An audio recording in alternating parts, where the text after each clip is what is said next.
আসসালামু আলাইকুম রহমতুল্লাহি ওয়া বারাকাতুহু। হ্যালো এভরিওয়ান, সবাই কেমন আছেন? আশা করছি আপনারা অনেক অনেক বেশি ভালো আছেন। This is Imran from Australia. আপনারা অনেকেই আইএলটিএস অস্ট্রেলিয়াতে আসতে চান, কিংবা আপনারা অনেকে অস্ট্রেলিয়াতে কাজের বিষয়ে আসতে চান খুব সহজে, কোনো ধরনের হ্যাসেল ট্যাসেল ছাড়া। 14-20 লাখ টাকা আপনার কাছে আছে অ্যান্ড আপনি এখন এজেন্সি খুঁজতেছেন যে এজেন্সি আপনাকে খুব সহজেই আপনাকে অস্ট্রেলিয়া ভিসাটা দিয়ে দিবে এবং আপনাদেরকে দিচ্ছেও, আপনাদেরকে ভিসা দিচ্ছেও, আপনার ভিসা পাচ্ছেন মাশাআল্লাহ, কিন্তু আপনারা অস্ট্রেলিয়াতে আসতে পারতেছেন না। বাট আপনার টাকা পয়সা কিন্তু সব মাইট। কেন হয়? আজকে মূলত আমরা দালাল নিয়ে কথা বলবো। আমাদের বাংলাদেশে অনেক এজেন্ট আছে যারা দালালি করে। তারা হচ্ছে সাধারণ মানুষের টাকাগুলো নিয়ে তারা নিজেদের ব্যবসা বাণিজ্য করে। ওকে, তাদের টাকাটা মেরে দেয়। আর সাধারণ মানুষ এতই সাধারণ যে তারা নিজেরাই বুঝছে না যে আসলে কোনটা ভিসা, অস্ট্রেলিয়া ভিসাটা কিরকম হয়, কিভাবে বুঝবো যে আসলে এটা অস্ট্রেলিয়া ভিসা আসল নাকি নকল, এটাও বুঝে না।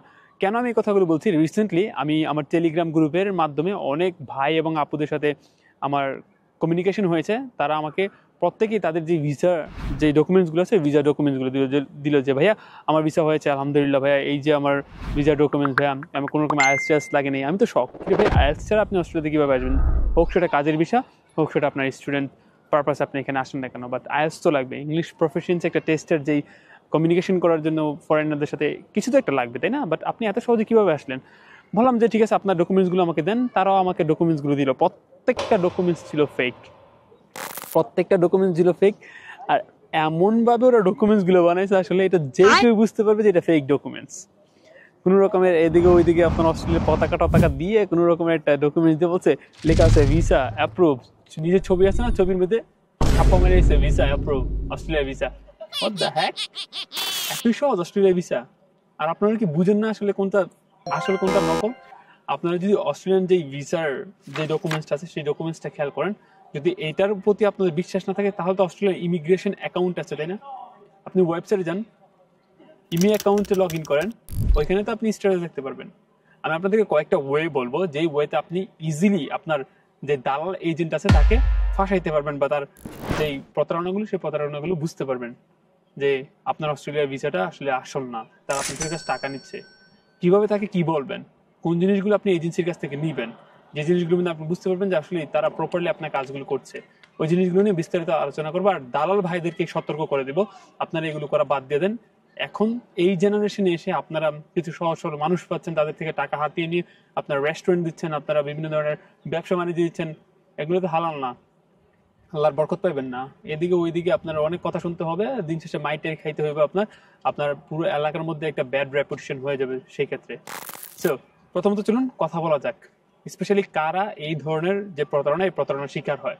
স্পেশালি যারা মালয়েশিয়াতে থাকে, কিংবা যারা মিডল ইস্ট কান্ট্রিতে থাকে, যারা প্রতিনিয়ত অস্ট্রেলিয়ার ভিডিও দেখে, কিংবা অস্ট্রেলিয়া সম্পর্কে জানে যে অস্ট্রেলিয়া একটা ভালো দেশ, এখানে প্রচুর পরিমাণ টাকা পয়সা ইনকাম করা যায় যদি কাজের বিষয়ে আসেন। তো তাদের একটা আগ্রহ জাগে সে, ঠিক আছে আমি মালয়েশিয়া কিংবা আমি ওমান, কাতার এখানে থাকবো না, আমি হচ্ছে অস্ট্রেলিয়াতে চলে আসবো, এখানে এসে ভালো একটা লাইফ লিড করবো। সেই ক্ষেত্রে তারা বিভিন্ন ধরনের এজেন্টের সান্নিধ্য হয়, এজেন্টের থেকে হেল্প চাওয়ার চেষ্টা করে। আর তারা কি করে, ডিরেক্টলি এজেন্টের কাছে না গিয়ে তারা অনলাইনের মাধ্যমে ওই জিনিসগুলো করে। দেখা যায় অনেকেই হচ্ছে আপনার এরোপ্লেনের হচ্ছে পাইলট, অনেকে দেখা যায় আপনার হচ্ছে কোনো একটা দেখা যায় জাহাজের আপনার হচ্ছে পাইলট, তাই না? তো তারা কি করে, তারা আসে, তারা বিভিন্ন ধরনের প্রোফাইল দেয়, ফেসবুকে প্রোফাইল দিয়ে হচ্ছে দেন আপনার মালয়েশিয়ান যে প্রবাসী আছে, তারপরে কাতার, ওমান, ওইখানকার যে প্রবাসী আছে তাদের সাথে কন্ট্যাক্ট করার পর তাদেরকে কনভিন্স করার চেষ্টা করে যে ঠিক আছে বাংলাদেশে আমার একটা ভালো একটা পজিশনে আমি এখন আছি, তো সেক্ষেত্রে তুমি চাইলেই আমার কাছ থেকে হেল্প নিতে পারো, বা আমি তোমার অস্ট্রেলিয়া ভিসাটা দিতে পারি। দেখা যায় অনেকে অস্ট্রেলিয়ার ছবি টবি দিয়েও অনেক প্রতারণা করে আর কি বাংলাদেশের মানুষের সাথে। সো এই টাইপের মানুষগুলো যখন ফেসবুক দিয়ে আসে, তাদের কোনো ধরনের ফিজিক্যাল কোনো এক্সিস্টেন্স নাই, তাদের কোনো এজেন্সি নাই, প্রপারলি আপনার হচ্ছে রেজিস্ট্রেশন কোনো এজেন্সি নাই, তখন কিন্তু তারা কিন্তু এই প্রতারণাগুলো করে বেঁচে যায়। কারণ কোথায় গিয়ে ধরবেন তাকে, কিভাবে বুঝাবেন পুলিশকে যে আপনি প্রতারণার শিকার হয়েছেন? মানে কোনো না আছে প্রপার ডকুমেন্টস, না আছে তাদের কোনো অফিসের কোনো ইনফরমেশন। সো আমি আপনাদেরকে সতর্ক করবো, ফেসবুকের মাধ্যমে যারা আপনাকে রিচ করবে, যাদের কোনো ফিজিক্যাল এক্সিস্টেন্স থাকবে না, যাদের কোনো অফিস থাকবে না, তাদের সাথে কথা বলবেন না অস্ট্রেলিয়ার ব্যাপারে, কারণ তারা মোস্টলি ফেক হবে। আর অস্ট্রেলিয়াতে যখন আপনি আসার চিন্তা ভাবনা করবেন, সেক্ষেত্রে অবশ্যই আপনাকে লিগ্যাল ওয়েতে আসতে হবে। কোনো রকমের নদীপথ ইনলিগাল ওয়েতে অস্ট্রেলিয়াতে আসা যায় না। আবার বলি, কোন রকম নদীপথ ইলিগেল ওয়েতে অস্ট্রেলিয়াতে আসা যায় না। গাড়িতে কইরা কিংবা হচ্ছে জাহাজে করে, জাহাজের ডিব্বার ভিতরে বসে আইসা পড়বেন অন্যান্য মিডল ইস্ট কান্ট্রির মতো কিংবা ইউরোপের কান্ট্রির মতো চলে যাবেন। আসলে Australia is not like that. এখানে অনেক বেশি স্ট্রিক্ট রুলস তারা ফলো করে, কিন্তু অস্ট্রেলিয়ান বর্ডার ফোর্স কিন্তু অনেক বেশি স্ট্রিক্ট, তারা কিন্তু অনেক কিছু চেক করে। সো আপনারা এই চিন্তা ভাবনা বাদ দিয়ে দেন যে আপনি ইলিগাল ওয়েতে কিংবা কোনো রকম আইএলটিএস ছাড়া অস্ট্রেলিয়াতে আসবেন। এখন কথা বলা যাক যারা অলরেডি এই কাজের মধ্যে জড়িত হয়ে গেছেন, আপনাকে অলরেডি ভিসার বা একটা অ্যামাউন্ট পে করে দিয়েছেন অলরেডি, তারা কিভাবে এই টাকাটা নিয়ে আসবেন।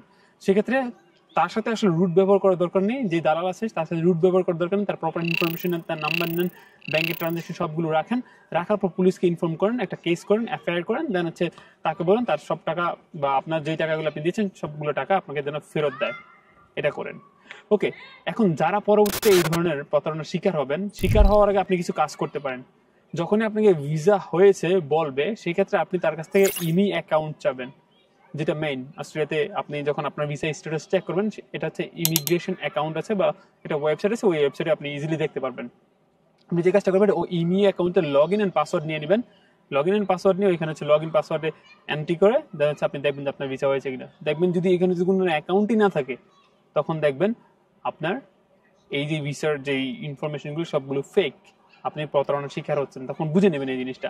আরেকটা জিনিস হচ্ছে, যারা আপনাকে পিডিএফ গুলো দেয় স্পেশালি কাজের বিষয়ের ক্ষেত্রে, তারা কিন্তু অ্যামাউন্ট উল্লেখ করে ডলার। তো ওই ডলার যখন উল্লেখ করে, তারা ইউএস ডলারে কনভার্ট করে কিন্তু তারা এই জিনিসগুলো শো করে। আবার দেখা যায় ডলার সাইন কিন্তু সবসময় সামনে বসে, ডলার সাইন কিন্তু পিছনে বসে না নাম্বারে। তো অনেক এজেন্সিরা কি করে, ডলার সাইন পিছনে বসায় দেয়, এটা কিন্তু একটা ফেক ডকুমেন্টস, কারণ ডলার সাইন পিছনে বসে না, ডলার সাইনটা সামনে বসে।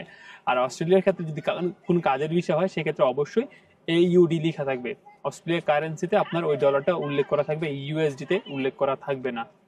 ওকে, সো অনেক কিছুই আছে। আর অস্ট্রেলিয়াতে আপনি যেই ভিসা পাবেন, ওই ভিসার মধ্যে কোনো সময় অস্ট্রেলিয়ার লোগো পাইবেন না, অস্ট্রেলিয়ার যেই পতাকা লোগো পাবেন না, খেয়াল রাখবেন এই জিনিসগুলো। ওই পতাকা যদি দেখেন, মনে করবেন যে ভিসা ফেক। আপনার কোনো ধরনের ছবি থাকবে না অস্ট্রেলিয়ার ভিসার মধ্যে, আপনার কোনো ধরনের ছবি থাকবে না যে ছবির উপরে একটা অ্যাপ্রুভ লেখা থাকবে বা ভিসা, অস্ট্রেলিয়ান ভিসা, এরকম কোনো কিছু থাকবে না। সো সাব ক্লাস থাকবে, তারপর হচ্ছে কন্ডিশনগুলো দেওয়া থাকবে, আর কিছু ইনফরমেশন আপনাকে দিয়ে দেবে কিভাবে আপনি অস্ট্রেলিয়াতে পরবর্তী স্টেপগুলো ফলো করবেন, এই ধরনের জিনিসগুলো।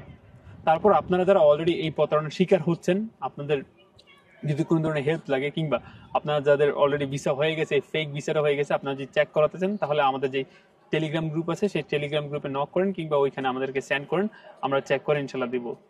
অবশ্যই ভিসা হলে ইমিগ্রেশন অ্যাকাউন্টেও আমরা চেক করে দিতে পারবো, বাট আমি আশা করি যে আপনারা এই ধরনের ওকে, সো ওইখানে আপনি জাস্ট এই ইনফরমেশনগুলো দিলেই হবে, ইনশাআল্লাহ আমরা চেক করে দিব। আর আপনারা একটু চালাক হওয়ার চেষ্টা করেন। এখন এমন একটা জমানায় আছেন, এমন একটা জেনারেশনে আপনারা আছেন, সেই জেনারেশনে এসেও যদি আপনারা প্রতারিত হন, শিক্ষিত মানুষ হয়েও, এটা আসলে মেনে নেওয়া যায় না।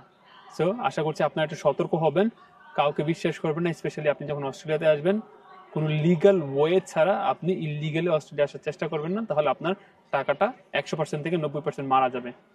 আর দালালদেরকে বলছি, এগুলো বাদ দিয়ে দেন, ব্যবসা বাণিজ্য করেন। অলরেডি কোনো যদি কাঁচা সবজি কিংবা কোনো কিছু একটা থাকে, অথবা ভিক্ষা করেন, তারপরে অন্যের টাকা মাইরে আপনি হচ্ছে বড়লোক করার চেষ্টা করেন না, প্লিজ এই জিনিসগুলো মাথায় রাখেন। ওকে, সো আপনারা সবাই ভালো হয়ে যান। আপনারা যদি একে অপরকে সাহায্য করেন ভালোভাবে, কোনো ধরনের খারাপ ইন্টেনশন ছাড়া, ওকে, তাহলে দেখবেন আমাদের দেশ কিন্তু এগিয়ে যাবে। আর আপনারা IELTS করুন, কিংবা আপনি PTE করুন, যেভাবে করুন না কেন, ইংলিশ প্রফিসিয়েন্সি একটা টেস্টে ভালো একটা মার্ক নিয়ে তারপরে প্রপার ওয়েতে আপনি অস্ট্রেলিয়াতে আসেন।